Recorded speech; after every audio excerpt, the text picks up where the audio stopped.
Soal illegal mining, begini loh, saudara, yang saya katakan itu banyak kasus mafia, bukan hanya illegal mining, illegal fishing, illegal mining, mafia tanah dan sebagainya.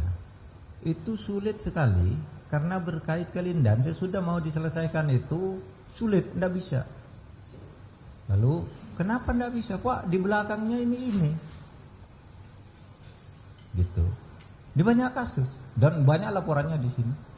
Ada satu kasus yang jelas-jelas keliru, kita turunkan tim ke sana. Begitu turunkan tim, pejabat penegak hukumnya dipindah. Sehingga yang baru menyatakan, Pak, itu yang sebelumnya. Kami nggak tahu, tinggal ngelanjutin.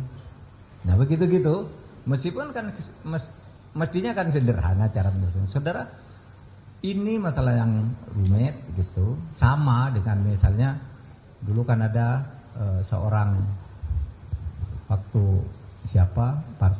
seorang oknum Partai Demokrat korupsi besar-besaran. Di dalam hasil pemeriksaannya dia divonis di dalam bahan-bahan pertimbangan itu melibatkan beberapa pejabat, ada menteri, ada dirjen, ini dapat sekian banyak. Itu tidak ditindaklanjuti oleh KPK misalnya. Saya datang ke KPK waktu zamannya Pak Taufikur Rahman Ruki. Saya protes, lalu saya datang diberitahu kok ini tidak ditindaklanjuti, kan disebut di dalam putusan itu bahwa melibatkan ini, mendapat uang ini. Ya memang rumit, karena apa? Misalnya si A itu seharusnya tersangka, itu melibatkan si B, si D, si D. Sebelum si A tersangka harus selesai dulu si D. Sebelum si D selesai clear dulu D, dan seterusnya dan seterusnya. Nah kerumitan seperti itu lalu saya memahami, iya ini tidak mudah gitu. Ini tidak mudah. Apakah tidak diselesaikan? Terus kan, masih terus di dalam penyelidikan. Tidak ada, apalagi di KPK kan tidak dikeluarkan SP3. Masih terus gitu berjalan. Sama dengan kasus backing-backingan ini, saya kira udah lama lah ini, cuma tidak ada yang berani ngomong aja. Backing-backing sejak dulu ini di backing. Saya sebelum jadi menteri itu ada kasus besar tuh di Bekasi, datang ke saya sebagai swasta gitu, bukan sebagai pejabat, datang ke saya, tanahnya dirampas oleh pengembang, ini kasusnya, datang ke saya, terus undang teman pengacara, tolong dibantu apa kalau ini gampang gitu. Datang ke kantor aparat penegak hukum, enggak bisa Pak, di belakangnya ini ada Pak ini, enggak berani.